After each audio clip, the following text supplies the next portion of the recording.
How does it feel to be elected tonight as one of our first MEPs? It's a great privilege. I'm so grateful to all the activists who have put in so much work to make this happen. In the end, we only won the seat really by a few hundred votes.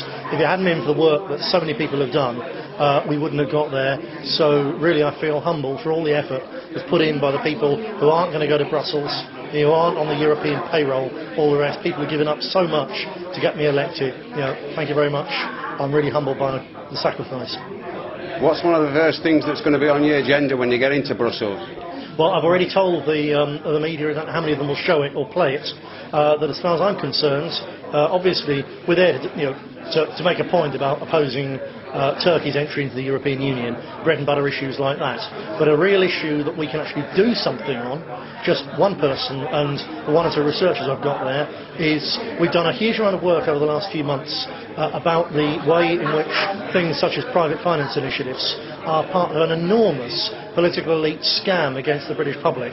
They're ripping billions and billions and billions of pounds off the British people by privatising all our public services. A lot of the push for that comes from Brussels European directives, and we want to get into the archives there to find out really precisely where these come from, which companies have been lobbying for these things. Then we'll go and look at those companies, and I'm quite sure we're going to find MPs and ex-MPs on their payroll. It's a scandal which will knock the porn films and the bath plugs and the second homes mortgages absolutely out of the water. This involves billions, and it's going to be so important to us to be in there in Europe to get in the archives to expose what's been going on. Everybody's been giving messages tonight to Mr Brown. Have you got any message for Mr Brown tonight? I think that actually the message is going to come from the great and good or the great and bad of the Labour Party. The sheer humiliation of being beaten by Andrew Brons and Nick Griffin in Yorkshire and the northwest of England, I think means that Gordon Brown's going to go. What about UKIP? What do you think of Nigel Farage tonight? He got re-elected.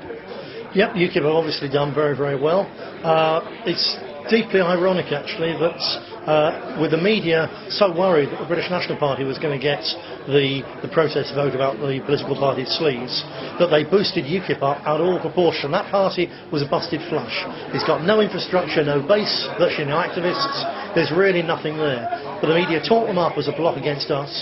So you've got the party which is actually the sleaziest of them all. In Brussels, back in Brussels in larger numbers. It's ironic. I wouldn't worry about it. Some of the UKIP MEPs who just got elected are actually good people. I vaguely know one of them. They're not bad. They are there, some of the new ones especially, to stand up for Britain and Britain's interests. They're not the same as us, but they're a damn sight better than the other parties. For all that they won't thank me for saying it, I'd rather have them there than the others. And really and truly, they're there because of us. It's really quite ironic.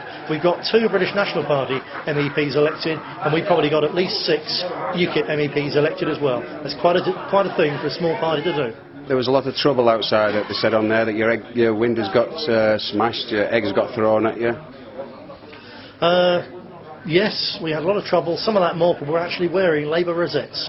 As I said to various people in the media, that wasn't a mob organised by the Labour Party, by people who work closely with the Labour Party, who are often funded by the Labour Party. Also, of course, the UAF, they're actually backed by David Cameron, amongst others. I challenged William Hague on air on radio earlier on this evening to condemn his party leader's association with that gang of thugs, but apparently he skipped out of the studio. I'll not keep you long tonight, Nick. Congratulations. Have you any message for anybody else out there? Now, again, thank you so much to all the activists who've worked so incredibly hard, primarily in the northwest, but also all around the country, obviously in Yorkshire, where we got that fantastic breakthrough as well, but also in the places where we didn't win. Our vote is up everywhere. We really are on the political map.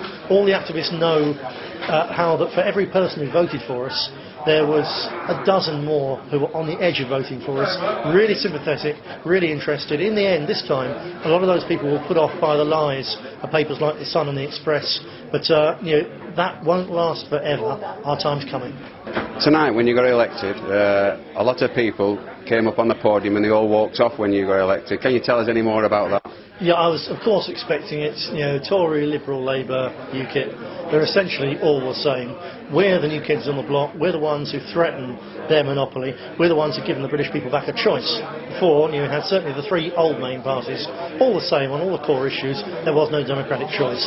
We've given it back, and that's to the British people. That's what they really hate. So they walked off as expected. You know, good riddance to bad rubbish. They're all of them in parties dominated by MPs who've had their snouts in the public trough, who've ripped the taxpayers of this country blind. Frankly, I don't want to share a platform with those people. When we were tonight watching it on the TV tonight, when we were giving your speech early on before you got elected, there was that many cheers in the pub and it was just ecstatic. Fantastic. You know, the support out there is huge. One of the journalists said, "Oh, of course, 92% of the people didn't vote for you." And I said, "Look, 70% of them didn't vote for anybody because they're disgusted with politicians and the political class as they've seen them picking it, in recent years, and what they've done to this poor country of ours. And if the majority of people who didn't vote had just gone out and voted for who they thought they'd like to see in, we would have had an absolute landslide. There's a tsunami of support for this party built up there already. As I said in my speech on the podium tonight, we've broken through the dams, the wall of lies that have held back the righteous and decent and just concern and anger of the British people for decades now. We've breached the dams, the water's pouring through them. You know what happens when a dam breaks? Only a small break and the water will rip everything away.